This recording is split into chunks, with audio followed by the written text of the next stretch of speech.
हाय, कैसे हैं आप सभी। आई होप आप सभी बहुत अच्छे होंगे। चलिए, तो हम आगे बात करते हैं। जैसा कि आप जानते हैं कि हम किस पॉइंट पर और किस मुद्दे पे बात कर रहे हैं। हम बात कर रहे हैं अगस्त में जो एग्ज़ाम हुआ था, उस क्वेश्चंस पे हम बात कर रहे हैं, ठीक है ना। मैं बात आपके सामने में रख चुका हूँ, इसलिए मैं बात रिपीट नहीं करना चाहूँगा। हमने 4 वीडियोज़ अभी तक अपलोड किए हैं, आपने प्लेलिस्ट में देखा होगा। और अभी जो 20 क्वेश्चंस तक हम बात कर चुके हैं, और अभी जो हम बात करेंगे वो हम बात करेंगे 21 क्वेश्चंस के बारे में, ठीक है ना। 20 क्वेश्चंस अभी तक आपके सामने में 4 वीडियो के माध्यम से आपके सामने तक पहुंच गया होगा। अगर आपने नहीं देखा है तो उस 20 क्वेश्चंस को भी देख लें।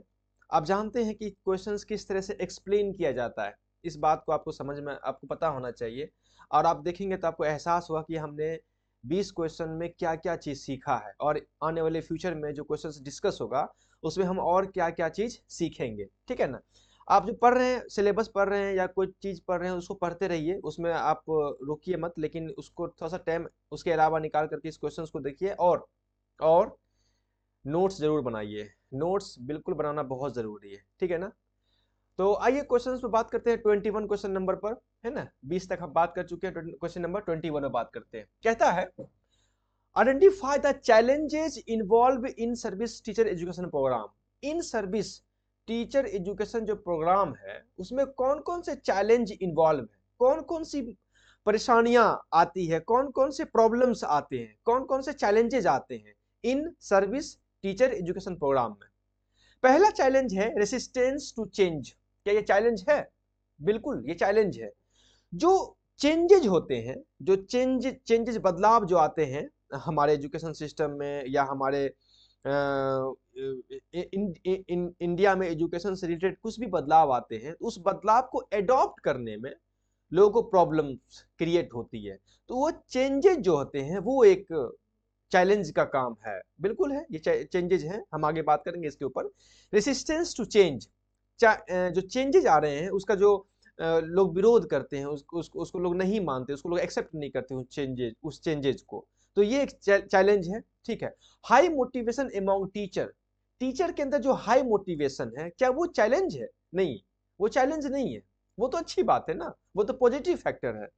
अच्छा, इनसफिशियंट टाइम एलोकेशन। बिल्कुल, बहुत कम वक्त मिलता है टीचर्स को अपने प्रोफेशनल डेवलपमेंट के लिए। बहुत कम समय मिलता है, इस वजह से, और उसके पास ओवर वर्कलोड होते हैं। तो ये एक चैलेंज का काम करता है। बिल्कुल सही बात है, ये चैलेंज हो सकता है। Strong institutional support. Institutional support जो स्ट्रॉन्ग है, क्या वो चैलेंज है? नहीं, वो चैलेंज नहीं, वो तो अच्छी बात है, वो तो पॉजिटिव फैक्टर्स है। अच्छा, लैक ऑफ रिसोर्सेज। बिल्कुल, रिसोर्सेज की बहुत कमी है, इंफ्रास्ट्रक्चर की कमी है। स्कूलों में, कॉलेज में, यूनिवर्सिटी में जो ह्यूमन रिसोर्सेस और मटेरियल रिसोर्सेस, ये दोनों की बहुत कमी है। तो ये चैलेंजेस हैं, बिल्कुल। तो हो जाएगा आपका चैलेंज नंबर ए, और चैलेंज नंबर सी, और चैलेंज नंबर ई। तो ए, सी और ई, तो आपका आंसर हो जाएगा ये नंबर, ठीक है ना। तो ये सब चैलेंजेस हमारे सामने हैं in service teacher education program में। आइए इस पे डिटेल से बात कर लेते हैं, ताकि आपके अंदर और कंफ्यूजन जो है वो क्लियर हो जाए। Challenges in in service teacher education program. जो in service teacher education program है, उसमें कौन कौन से चैलेंजेज है। जिसमें जो पहला था resistance to change. Resistance to change, ये क्या है? जो बदलाव होते हैं, उस बदलाव का विरोध, उस बदलाव को नहीं मानना। Teachers reluctance to adopt new methods. जो टीचर्स हैं, वो जो नए नए मेथड्स आ रहे हैं, नए नए टीचिंग मेथड्स आ रहे हैं, नए नए जो मॉडर्न एजुकेशन सिस्टम में जो नई नई बदलावें हो रही है, उस बदलाव को रिलेक्टेंस करने में संकोच करते, उस बदलाव को एडॉप्ट करने में, उनको अपनाने में उनको संकोच होता है। तो ये है। Plus inertia in traditional teaching practice, यानी कि वो जो पुरानी सभ्यताएं आ रही है, पारंपरिक जो टीचिंग प्रैक्टिस जो टीचर कर रहे हैं, जो लोग कर रहे हैं, उनको वो उनमें वो कंफर्टेबल फील करते हैं, उनको वो चेंज करना नहीं चाहते। तो ये चैलेंजेस हैं, ठीक है ना। Resistance to change, resistance to change में ये आता है कि टीचर जो है नए मेथड्स को अडॉप्ट करने में उनको प्रॉब्लम्स होती है, ठीक है ना। दूसरा है कि वो अपने आप को, जो पुराने ट्रेडिशनल मेथड्स हैं, उनको वो बनाए रखने की कोशिश करते हैं, ठीक है ना। आखिर insufficient time allocation. Limited time for professional development, जो टीचर जो हैं उनको जो प्रोफेशनल डेवलपमेंट में बहुत कम समय मिलता था। अब तो न्यू एजुकेशन जो पॉलिसी आई है, उस न्यू एजुकेशन पॉलिसी पर इस पर काफी ध्यान दिया गया है। उसमें यह कहा गया है कम से कम एक शिक्षक को पूरे एक साल में 50 घंटा जो है उनको प्रोफेशनल डेवलपमेंट के लिए वर्क शॉप कराया जाए, ताकि उनका प्रोफेशनल डेवलपमेंट हो सके। तो अब जाकर के उस पर काफी ध्यान दिया जाता है। एक टीचर को साल में 2 मरतबा वीकली उनको मतलब वर्कशॉप कराया कराया जाता है, तो इस पर ध्यान दिया गया। लेकिन इससे पहले अभी प्रॉब्लम है इनसफिशिएंट टाइम एलोकेशन, यानी कि प्रोफेशनल डेवलपमेंट के लिए उनको लिमिटेड टाइम है, प्लस वर्कलोड, काफी काम उनके ऊपर है। अब उनको ऊपर देखिएगा तो जनगणना का भी काम दे दिया गया, पल्स पोलियो का दवा पिलाइए, फलाना ठिकाना, इट्स बहुत सी चीजें हैं, इस वजह से उनको प्रॉब्लम्स होती है। खैर आगे, लैक ऑफ रिसोर्सेस, काफी इनएडिक्वेट फंडिंग। पहला नंबर तो बहुत पैसे कम एजुकेशन सिस्टम में खर्च किए जाते हैं। जैसे कि मैंने पहले क्वेश्चंस पे बात किया था कि पहले बात की गई थी कि क्या जीडीपी का 6% जो है वो एजुकेशन पर खर्च होगा, लेकिन आज तक वो बात लागू नहीं हुआ है। अभी मात्र 3 से लेकर के 4% तक ही एजुकेशन पर खर्च हो रहा है। तो ये इनएडिक्वेट फंडिंग है, ये प्रॉब्लम है रिसोर्सेस में। लिमिटेड एक्सेस टू टेक्नोलॉजी, अभी तक भी सारे स्कूल्स में, सारे कॉलेज में जो कंप्यूटर्स के टीचर्स हैं या कंप्यूटर्स लैब है वो एस्टेब्लिश नहीं हुआ है, तो ये प्रॉब्लम्स है। मटेरियल की काफ़ी कमी है। एंड इंफ्रास्ट्रक्चर, जो अभी तक स्कूल्स कॉलेज यूनिवर्सिटीज में जो इंफ्रास्ट्रक्चर जो होने चाहिए वो अभी तक नहीं हुए हैं। तो लैक ऑफ रिसोर्सेज है, ये बहुत बड़े चैलेंज है अभी डेट में। फिर लैक ऑफ इंस्टीट्यूशनल सपोर्ट भी नहीं होता है, अगर है तो अच्छी बात है, लेकिन बहुत कमी है इसमें। फिर इन एडिक्वेट ट्रेनर एक्सपर्टीज, हमारे पास उतने अच्छे ट्रेनर नहीं है, बहुत ट्रेनर की कमी है, तो ये भी एक प्रॉब्लम है। डिफिकल्टी इन मेजरिंग इफेक्टिवनेस, अब कैसे इफेक्टिवनेस को मेजर करें, असेसमेंट इवेल्युएशन का जो प्रोसेस है वो, उसमें बहुत सारी कमियां हैं। Balancing theory and practical application, theory और प्रैक्टिकल में काफी अनबैलेंस देखने को मिलता है, तो वो भी एक जो है मतलब चैलेंजेस हमारे in service teacher education program में देखने को मिलता है। तो ये सब चैलेंजेस हैं जो आपके सामने में है, तो इस सब चीजों को यह समझ ध्यान में रखिएगा।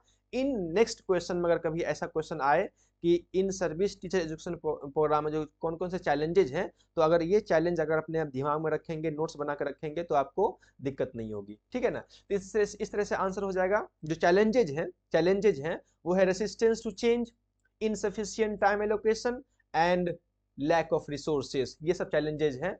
और हाई मोटिवेशन अमंग टीचर, ये चैलेंजेस नहीं है, ये तो अच्छी बात है, ये पॉजिटिव सी चीज है।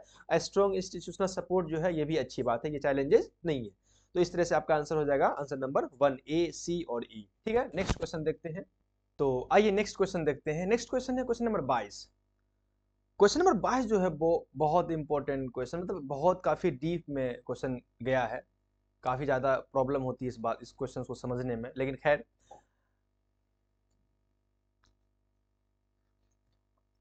आइए देखते हैं क्वेश्चन नंबर 22।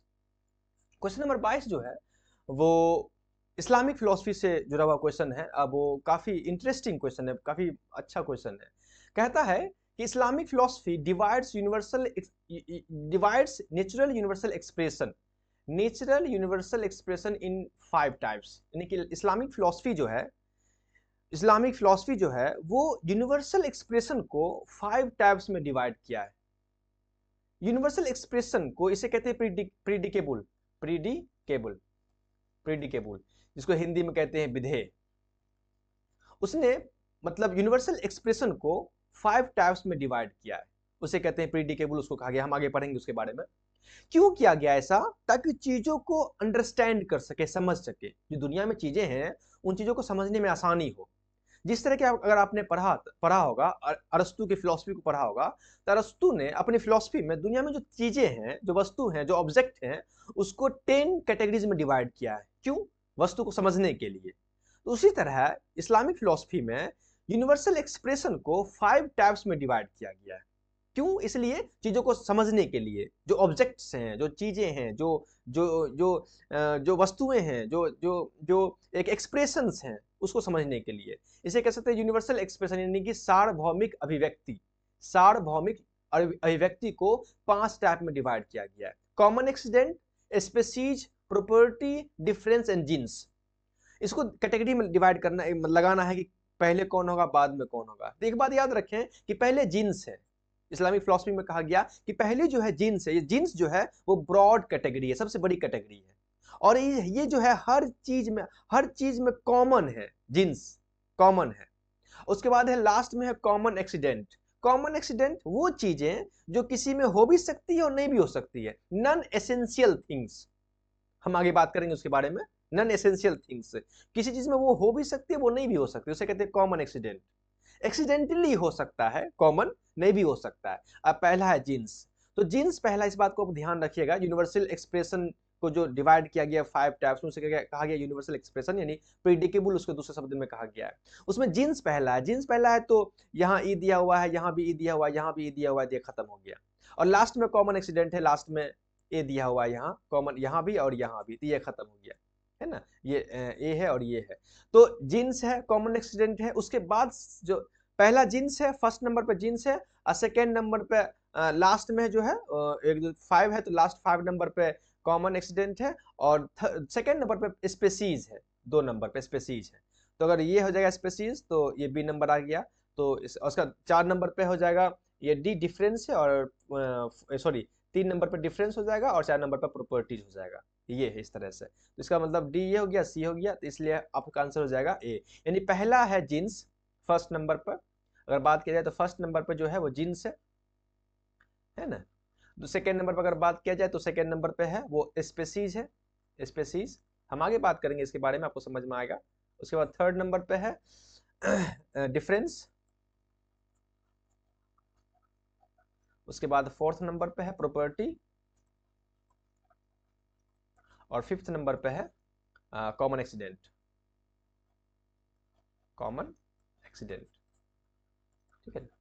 तो ये जो है 5 टाइप्स ऑफ यूनिवर्सल एक्सप्रेशन है, जिसे आप प्रेडिकेबल भी कह सकते हैं, सार्वभौमिक अभिव्यक्ति, जो इस्लामिक फिलॉसफी में। आइए थोड़ा सा और इसको डिटेल से समझने की कोशिश करते हैं। इन इस्लामिक फिलॉसफी में पार्टिकुलरली खास तौर से इन द वर्क ऑफ इब्न सीना एंड इब्न रोस, खास तौर से इब्न सीना और इब्न रुश्द के काम को अगर देखा जाए खास तौर से, तो उसने 5 यूनिवर्सल एक्सप्रेशन और कैटेगरीज बताई है, 5 यूनिवर्सल एक्सप्रेशन और कैटेगरीज बताई है, जिसे आप प्रिडिकेबल के नाम से भी जानते हो। उसमें उसने पहला कहा है जिन्स। जिन्स क्या है? द ब्रॉडेस्ट कैटेगरी, ये सबसे बड़ी कैटेगरी है, और ये कॉमन कैरेक्टरिस्टिक है जो सब में पाई जाती है। वंश यानी जीन्स अपने अंतर्गत आने वाले सभी प्रजातियों की समान प्रकृति है, इसके अंदर जो मतलब ये ऐसे जीन्स आप समझते हैं ना, जीन्स मतलब अगर आप देखेंगे आदमी में तो वो भी एक जीन्स है, इंसान में, जानवर में, हर एक जो स्पेसीज देख रहे हैं उसमें जीन्स जो है वो कॉमन है, यानी हर एक स्पेसीज जो है उसकी जो अगर आप देखें उसका जो पीढ़ी देखते हैं, पीढ़ी जो बन रही है वो एक जीन्स के माध्यम से बन रही है, मतलब उसके एंसेस्टर से जीन्स ट्रांसफर होते होते इस हालत में पहुंच जाता है। जीन्स जो है वो एक ब्रॉडर कैटेगरी है और जो सारी स्पेसीज में कॉमन है, पहला। दूसरा है स्पेसीज, नव स्पेसीज। अब जीन्स के अंदर डिवाइड किया गया है तो कितनी स्पेसीज है, मैं तो नाम मतलब भूल रहा हूं, कितना लाख स्पेसीज हमारे मतलब एग्जिस्ट करती है दुनिया में। More specific category within genus, यानी जीन्स एक ब्रॉडर कैटेगरी है, उसके अंदर जब आएंगे तो अलग अलग स्पेसीज, जैसे कि ह्यूमन स्पेसीज, इंसान एक स्पेसीज है, एग्जाम्पल तौर पे ह्यूमन।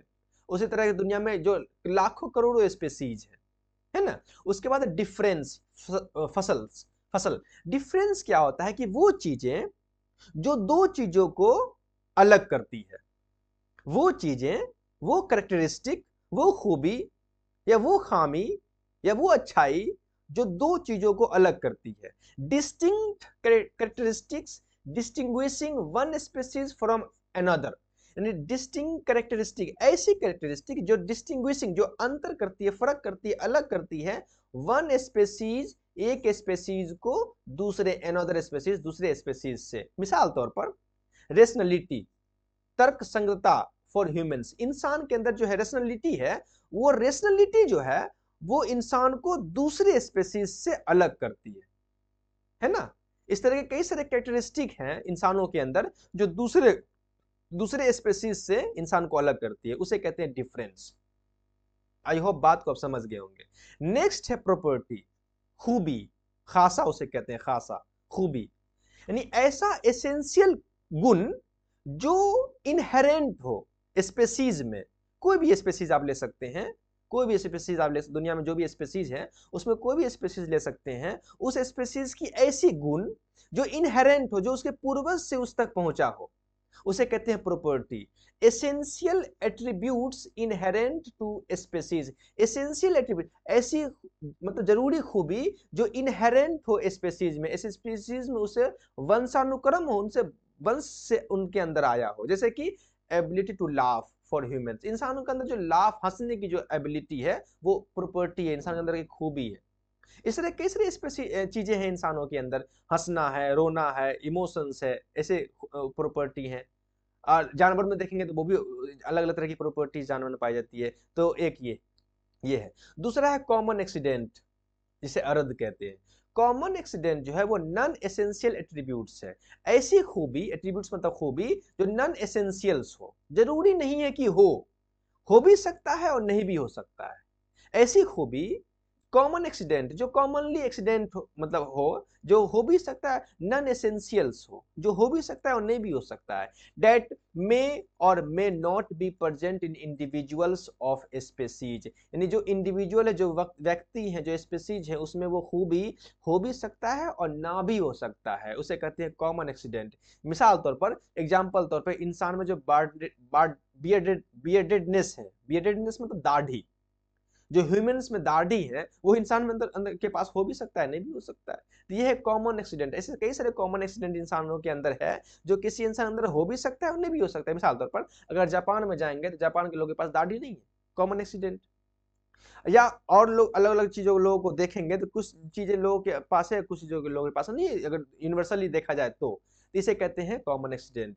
तो इस तरह से इब्न रुशिद और इब्न सीना और इब्न रुश्द ने अपने काम के जरिए, अपने काम को, उनके काम को देखेंगे, उन्होंने फाइव यूनिवर्सल एक्सप्रेशन बताए, या कैटेगरीज आप कह सकते हैं, फाइव यूनिवर्सल कैटेगरीज बताए हैं, या उसे आप प्रेडिकेबल कह सकते हैं, बताएं। क्यों? क्योंकि हम चीजों को समझ सके, क्लासिफाई कर सके। जिसमें पहला कहा है उन्होंने जीन्स, दूसरा स्पेसीज, तीसरा डिफरेंस, और सॉरी यहाँ नंबरिंग गड़बड़ हो गया, ये पहला है, याद रखिएगा, ये पहला स्पेसीज, दूसरा सॉरी पहला जीन्स है, दूसरा स्पेसीज है, तीसरा डिफरेंस है, चौथा प्रॉपर्टीज है, और पांचवा जो है कॉमन एक्सीडेंट है। वो नंबरिंग मतलब मिस हो गया है तो उसके लिए नहीं, वो 5 है, तो 5 आप देख लीजिएगा। ठीक है ना? आई होप आप बात को अच्छे तरीके से समझ गए होंगे, या नहीं समझे होंगे तो आप यूनिवर्सल एक्सप्रेशन या प्रेडिकेबल इस्लामिक यूनिवर्सल एक्सप्रेशंस को आप देख सकते हैं, तो आपको समझ में आ जाएगा। ठीक है ना? आइए नेक्स्ट क्वेश्चन देखते हैं। तो आपका आंसर हो जाएगा 2 नंबर, यानी कि 2 नंबर पहले ई हो जाएगा, तब बी, तब डी, और तब सी, तब ए, है ना? पहले ई हो जाएगा, तब हो जाएगा ई हो जाएगा, तब हो जाएगा बी, तब हो जाएगा आपका डी हो जाएगा, है ना? तब हो जाएगा आपका सी हो जाएगा, उसके बाद हो जाएगा ए, इस तरह से। ठीक है, नेक्स्ट क्वेश्चन देखते हैं। कहता है कि अरेंज द फॉलोइंग क्रोनोलॉजिकल, जो चीजें दी हुई है उसको अरेंज कीजिए। अब यहाँ एक क्वेश्चन जो है, जो एग्जाम में पूछा नेट में, यहाँ काफी मुझे कंफ्यूजन हुआ क्वेश्चंस को देख करके। क्यों कंफ्यूजन हुआ? इसको कहता है अरेंज करने के लिए, कि पहले कौन आया, उसके बाद कौन आया, उसके बाद कौन आया, उसके बाद कौन आया, उसके बाद कौन आया, और उसके बाद कौन आया। अगर देखा जाए, अगर मैं आपको बताऊं, तो चार्टर एलोकेशन 1 लाख रुपीज जो है वो आया था 1813 में। अब देखिएगा इसको, charter allocation, allocating 1 lakh rupees, आगे पढ़ेंगे वो क्या है, तो 1813 में आया था। उसके बाद अगर देखा जाए ग्रांट प्लान जो है वो 1833 में आया। ठीक है ना? वो क्या है हम आगे पढ़ेंगे, ग्रांट एड सिस्टम। उसके बाद जो है द एजुकेशन डिस्पैच जो है वो आया 1854 में। उसके बाद अगर देखा जाए तो establishment of university at Calcutta, Mumbai and Madras, ये जो है वो 1857 में इस पर एस्टेब्लिश किया गया था, ये आपको पता ही है। उसके बाद है हंटर कमीशन। हंटर कमीशन जो है वो 1882 में या 83 में आया था, इस तरह से आया था। तो अगर आप देखा जाए इस तरह से अगर देखेंगे तो पहले आएगा ई, है ना? उसके बाद आ जाएगा, पहले ई आ जाएगा, उसके बाद सी आ जाएगा, उसके बाद आ जाएगा 1854, तब फिर आ जाएगा बी, फिर आ जाएगा उसके बाद 1857 में डी आ जाएगा, फिर आ जाएगा आपको ए। इस तरह से बनता है इसका सीरीज, और जो यहाँ कहीं नहीं दिया हुआ है। मुझे क्वेश्चंस पे काफी डाउट हुआ, पता नहीं ये क्वेश्चंस मतलब ये ठीक है, बी डी और ए, यानी कि बी आंसर, जो आंसर की है, आंसर की में दिया हुआ है 4 नंबर ऑप्शन, तो बी डी और ए ये तो ठीक है। पहले हुआ बी, अगर इधर से देखा जाए, इस साइड से अगर देखें, इस साइड से, तो पहले बी है, बी नंबर यानी कि डिस्पैच यानी 1854 में। उसके बाद डी है, डी मतलब कलकत्ता मुंबई और मद्रास में 1857 में जो यूनिवर्सिटी स्टेब्लिश किया गया था। उसके बाद ए है हंटर कमीशन 1883 में। प्रॉब्लम क्या है, प्रॉब्लम सी और ई में है। सी मतलब पहले दे दिया है यहाँ की ग्रांट्स प्लान्स, पहले दे दिया, तब दिया है चार्टर एलोकेटिंग 1 लाख रुपीज 1813 में। अब चूंकि मैं जब देखा, जब मैं समझा इस क्वेश्चन को, तो चार्टर एलोकेटिंग 1 लाख रुपीज जो है वो 1813 में आया था, इसलिए पहले होना चाहिए ई।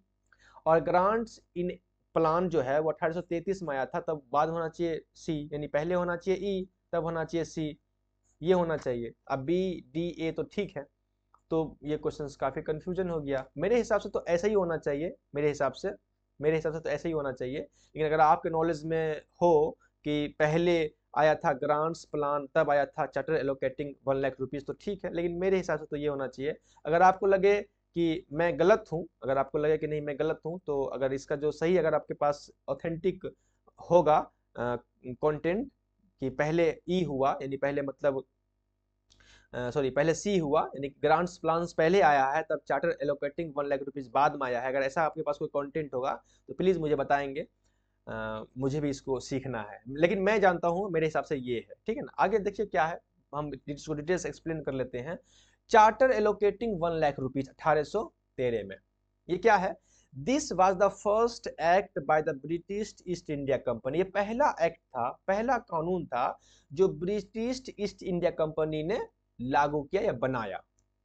टू एलोकेट 1 लाख रुपीज, जिसमें 1 लाख रुपए जो है एनुअली, सालाना, for the education of Indians in British ruled India, जिसमें 1 लाख रुपया जो है सालाना जो है एजुकेशन में खर्च करने की बात की गई थी इंडिया में, वो इंडिया में जिस इंडिया में ब्रिटिश की हुकूमत थी। इसे कहते हैं चार्टर एलोकेटिंग 1 लाख रुपीज 1813 में, ठीक है ना, जिसमें 1 लाख रुपया सालाना जो है एजुकेशन सिस्टम पर खर्च करने की बात की गई थी इंडिया में। उसके बाद है ग्रांट्स प्लान, ग्रांट्स प्लान 1813 में, also known as the grant in aid, इसे ग्रांट इन एड सिस्टम के नाम से भी जाना जाता है। This plan was introduced to support education in India. ये ग्रांट प्लान जो है, ग्रांट्स प्लान 1813 में 33 में इसलिए बनाया गया था कि ताकि वो एजुकेशन को, इंडिया में जो एजुकेशन है उसको सपोर्ट कर सके, इसीलिए इसका दूसरा नाम है grant in aid system. India में जो एजुकेशन सिस्टम था उसको सपोर्ट कर सके, ठीक है। तीसरा है एजुकेशन डिस्पैच 1854 में, the education dispatch 1854, also known as wood's dispatch भी इसे कहते हैं, आपने बहुत पढ़ा होगा इसके बारे में, wood's dispatch. This comprehensive plan for education in India recommended establishing universities and department of public instruction. ये जो वुड डिस्पैच जो कमिटी बनी थी 1854 में, जिसे एजुकेशन डिस्पैच भी कहा गया है, इसका मकसद था कि इंडिया में यूनिवर्सिटी को एस्टेब्लिश करने का, इंडिया में, और पब्लिक इंस्ट्रक्शन बनाने का इंडिया में, ये इसका मेन मकसद था, यूनिवर्सिटी। और इसी, जब ये वुड डिस्पैच कमिटी बनी, जब ये बना, तो इसी के बाद, इसी के कहने पर, वुड डिस्पैच के कहने पर 1857 में 1857 में वुड डिस्पैच के रिकमेंडेशन पर, उसके कहने पर, the 3 universities were established to promote higher education in India. तो 3 यूनिवर्सिटी जो है, जो अभी आपने पढ़ा था, मुंबई, कलकत्ता, मुंबई और मद्रास में, है ना। तो इसी वुड डिस्पैच के कहने पर, इसी वुड डिस्पैच के रिकमेंडेशन पर, establish of university at Calcutta, Mumbai और मद्रास, कलकत्ता, मुंबई और मद्रास में 1857 में यूनिवर्सिटी को एस्टेब्लिश किया गया, किसके कहने पर, वुड डिस्पैच को कहने पर। और उसके बाद हंटर कमीशन एस्टेब्लिश किया गया 1882 से 83 में, हंटर कमीशन। ये क्यों किया गया, ये इसलिए किया गया कि जो वुड डिस्पैच जो है उसके रिकमेंडेशन पर जो यूनिवर्सिटीज बनाई गई थी कलकत्ता, मुंबई और मद्रास में, उस यूनिवर्सिटी को देखने के लिए, उसका एग्जामिन करने के लिए कि क्या वो यूनिवर्सिटी ठीक ठाक से चल रहा है कि नहीं चल रही है। The Hunter Commissions, these commissions examine the implementation of Woods dispatch and recommended vocational educations and diversifications of school curriculum। यानी कि जो हंटर कमीशन बनाया गया था, हंटर कमीशन का काम था कि जो वुड डिस्पैच का जो रिकमेंडेशन हुआ था, क्या वो रिकमेंडेशन, क्या जो यूनिवर्सिटीज बनाई गई थी कलकत्ता, मुंबई, मद्रास में, क्या वो सही से चल रहा है कि नहीं चल रहा है, उसके एग्जामिन्स के लिए और उसके इम्प्लीमेंटेशन उसका सही से हुआ है कि नहीं हुआ है, इसकी जांच करने के लिए हंटर कमीशन को एस्टेब्लिश किया गया था 1882 में। आई होप आप बात को समझ गए होंगे, ठीक है ना। तो ये समझ रहे हैं, charter allocation and 1 lakh rupees और ग्रांट्स इन एड प्लान, और 1854 में जो वुड डिस्पैच कमीशन बनाया गया था, जिसके रिकमेंडेशन पर कलकत्ता, मुंबई और मद्रास में यूनिवर्सिटीज बनाई गई थी, और उसके बाद जो है बनाया गया हंटर कमीशन 1882 में, उस यूनिवर्सिटीज को देखने के लिए कि क्या वो सही से काम कर रहा है कि नहीं कर रहा है, ठीक है ना। तो इस तरह से हमारा जो आंसर हो जाएगा वो पहला आंसर, इस यहाँ तो आंसर में क्या बताऊं, यहाँ तो हमारे हिसाब से कोई आंसर नहीं, अगर हमारे हिसाब से देखा जाए तो उसमें सबसे पहले हो जाएगा आंसर नंबर ई, ठीक है ना। उसके बाद हो जाएगा सी, उसके बाद हो जाएगा पहला नंबर ई हो जाएगा, सी हो जाएगा, उसके बाद हो जाएगा आपका बी, ठीक है ना, उसके बाद हो जाएगा आपका डी, उसके बाद हो जाएगा आपका ए, है ना। तो पहला मेरे हिसाब से ये हो जाएगा चार्टर एलोकेशन, उसके बाद सी हो जाएगा 2 नंबर पे, उसके बाद बी हो जाएगा 3 नंबर पे, उसके बाद डी हो जाएगा 4 नंबर पे, उसके बाद ए हो जाएगा 5 नंबर पे, ठीक है ना, मेरे हिसाब से। अब एग्जाम में जो क्वेश्चन आंसर जो दिया हुआ था, आंसर की में वो दिया हुआ था 4 नंबर। अगर आपको लगे कि मैं सी और ई में प्रॉब्लम्स है या मैं नहीं, आपको मतलब मुझसे गलती हो रही है, अगर आंसर की सही है तो मुझे प्लीज, अगर आपके पास कोई ऑथेंटिक होगा तो मुझे आप बताइएगा, तो मैं इस पे देखूंगा, ठीक है ना। तो मेरे हिसाब से ही है, आप बाकी आप देख लीजिएगा। नेक्स्ट क्वेश्चन से बात करते हैं। नेक्स्ट क्वेश्चन है कि which of the following statements are true for signalling theory of economic of education. कौन सा स्टेटमेंट सही है, ट्रू है, signalling theory of education, economics of education, signalling theory के बारे में कौन सा स्टेटमेंट सही है, ठीक है ना। ये सिग्नलिंग थ्योरी क्या है, पहला नंबर तो आप ये समझिए कि सिग्नलिंग थ्योरी को जो देने वाला आदमी है उसका नाम है मिचेल स्पेंस। पहली बात तो ये मिचेल स्पेंस, ठीक है ना, इसलिए ये स्टेटमेंट तो बिल्कुल सही है, ये मिचेल स्पेंस ने इसको दिया था, ये स्टेटमेंट जो है वो बिल्कुल सही है। कब दिया था ये सिग्नल थ्योरी? 1973 में, 1973 में सिग्नलिंग थ्योरी को दिया था मिचेल स्पेंस, उसके बारे में आगे बात करेंगे। इसलिए ए नंबर सही हो जाएगा, तो आपका ये है सही, ये गलत हो जाएगा और ये गलत हो जाएगा। फिलहाल आगे बात करते हैं, individual have difference level of इनेट productivity. बिल्कुल, ये सिग्नलिंग थ्योरी का मानना है कि हर एक इंसान, इंडिविजुअल जो है, उसके पास अलग डिफरेंट लेवल ऑफ इनेट प्रोडक्टिविटी, उसके अंदर जो है अलग अलग, उसकी जो इनेट प्रोडक्टिविटी है, जो अंदरूनी जो क्षमता है, वो अलग अलग इंसान के अंदर अलग अलग लेवल पर है। तो ये बात वो मानता है, बिल्कुल मानता है, वो बात सही है। तो अभी तक यही भी रहेगा, यानी इसमें भी ए है, इसमें भी बी है, इसमें भी ए है, इसमें भी बी है, ठीक है ना। बाकी education help to enhance the innate level of productivity, ये प्रॉब्लम है। सिग्नलिंग थ्योरी कहता है कि एजुकेशन का काम, एजुकेशन से हमको इंसान के इनेट लेवल ऑफ प्रोडक्टिविटी इनहेंस मतलब करने की जरूरत नहीं है, मतलब करने का मौका नहीं मिलता, यानी करने में मदद, इनहेंस करने में मदद नहीं मिलता है, बल्कि आइडेंटिफाई करने में मदद मिलता है।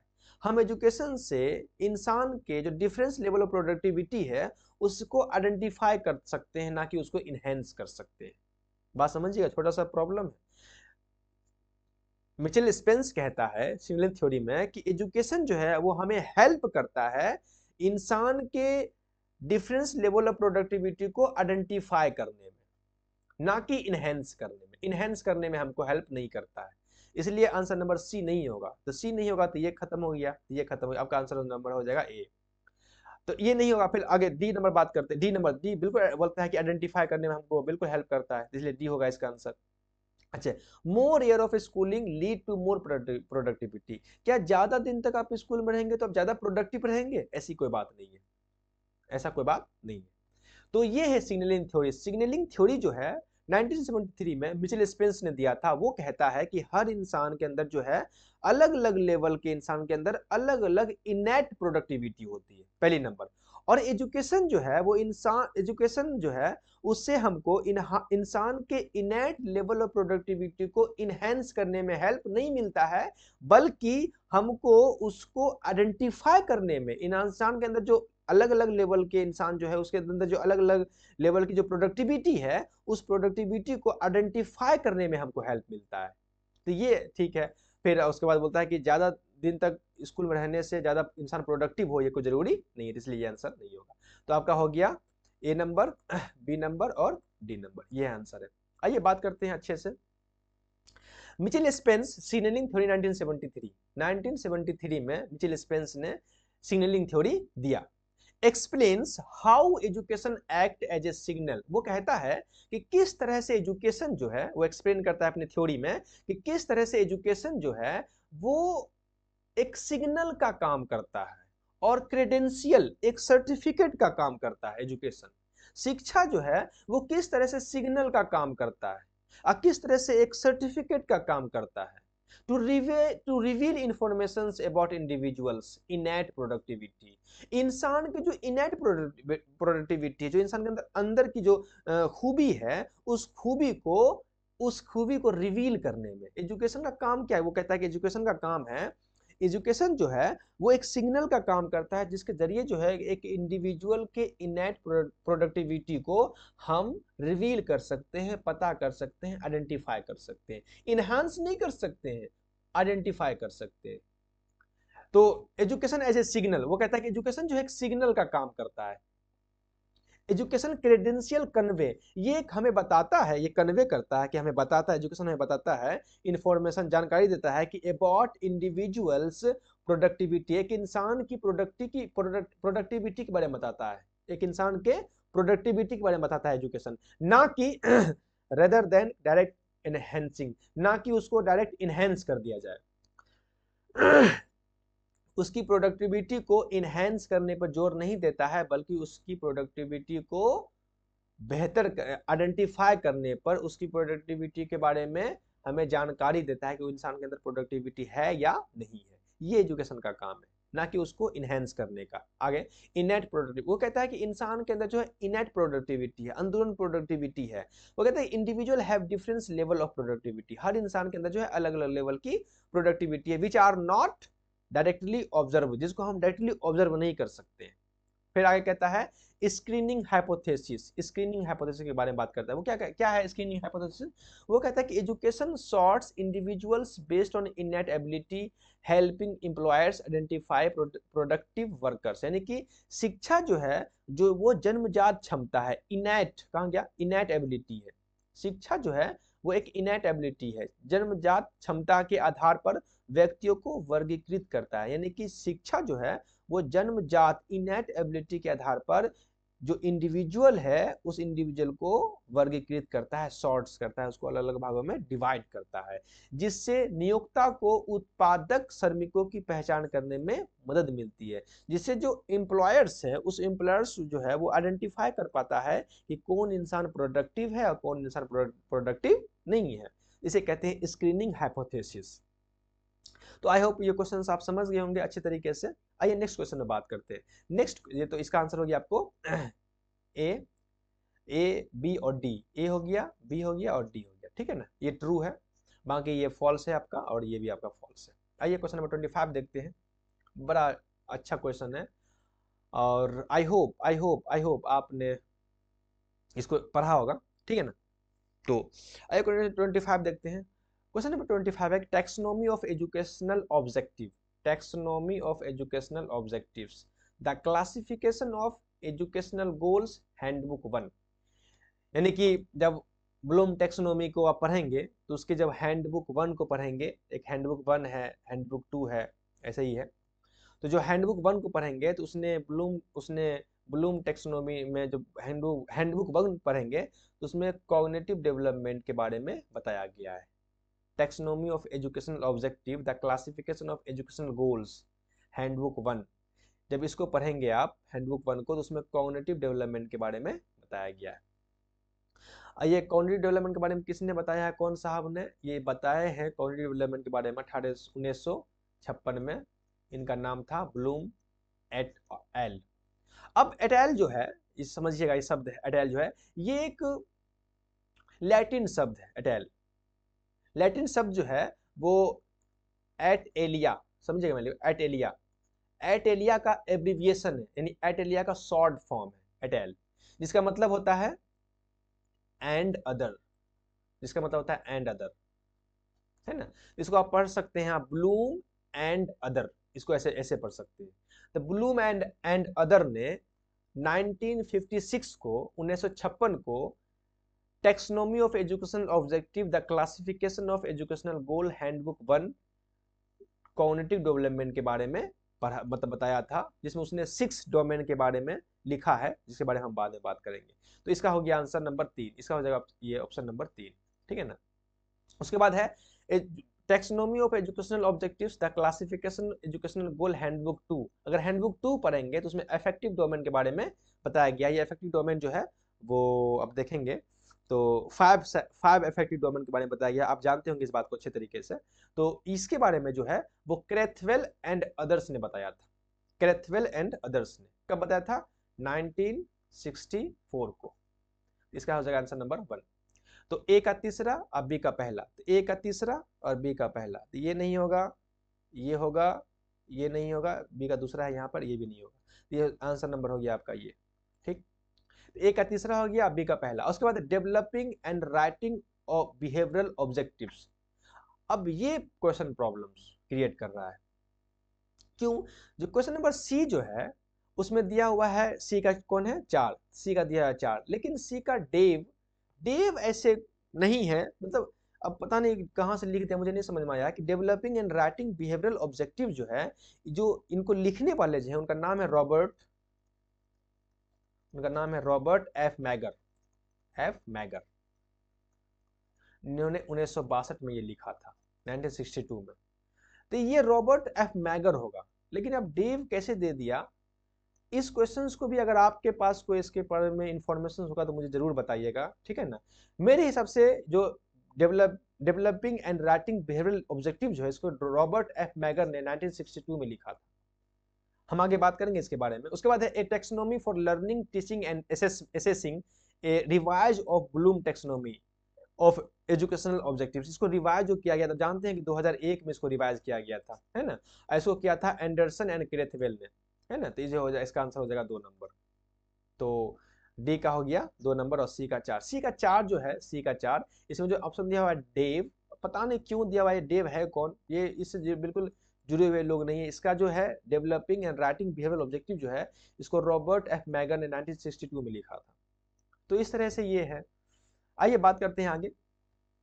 Bloom and others 1956, Bloom and others 1956 में taxonomy of educational objective handbook 1 लिखा था। Taxonomy of educational objective handbook 1, cognitive domain, जिसमें उन्होंने कॉग्निटिव डोमेन के बारे में पूरा लिखा है। The taxonomy consist of 6 main categories. आप जानते हैं ना कि कॉग्निटिव डोमेन में 6 कैटेगरीज है, 1 से लेकर 6 तक। Each represent a level of cognitive complexity. अब जानते हैं कि उस 6 लेवल में कॉग्निटिव जो लेवल है उसमें कम्प्लेक्सिटी है, जो सबसे आसान है, उसके बाद टफ है, फिर टफ है, फिर टफ है, फिर टफ है, फिर टफ है, फिर ऐसे करके 6 लेवल्स हैं उसमें। तो उसमें 1956 में ब्लूम एंड अदर्स ने हैंडबुक 1 लिखा, जिसमें उन्होंने कॉग्निटिव डोमेन के बारे में 6 डोमेन के 6 कैटेगरीज के बारे में उन्होंने बात किया था। आई होप बात समझ गए होंगे आप। क्रेथवेल एंड अदर्स जो है 1964 में taxonomy of educational objectives handbook 2, जिसमें उन्होंने अफेक्टिव डोमेन के बारे में बात किया था। और आप जानते हैं कि अफेक्टिव डोमेन में this handbook focus on the affective domain, ये हैंडबुक जो है वो अफेक्टिव डोमेन पे फोकस है। आप जानते हैं कि उन्होंने कॉग्निटिव, अफेक्टिव और साइकोमोटर डोमेन, 3 तरह के डोमेन्स हैं, जो आप ब्लूम टेक्सोनॉमी को आराम से पढ़े होंगे तब वो पता होगा, जिसमें वो deal with emotions, attitudes and values, जिसमें उन्होंने जो जो इफेक्टिव डोमेन है उसमें वो बात करते हैं इमोशंस के बारे में, एटीट्यूड्स के बारे में, वैल्यूज के बारे में बात करते हैं। दी टेक्सोनॉमी कंसिस्ट 5 मेन कैटेगरीज। और ये टेक्सोनॉमी जो है, आप जानते हैं इफेक्टिव डोमेन जो है, इफेक्टिव डोमेन में 5 कैटेगरीज है ना, 5 है। जैसे कि कॉग्निटिव में 6 है तो इफेक्टिव में 5 है। तो इस तरह पे आपने ब्लूम टेक्सोनोमी पढ़ा होगा, तो इसमें बात करता है। तो ये हो गया। उसके बाद Robert F Mager 1962 developing and writing behavioural objectives, इन्होंने developing and writing behavioural objectives लिखा था 1962 में, Robert F Mager. This book, ये किताब के नाम है, ये किताब है, this book provide guidelines for writing clear specific and measurable learning objectives.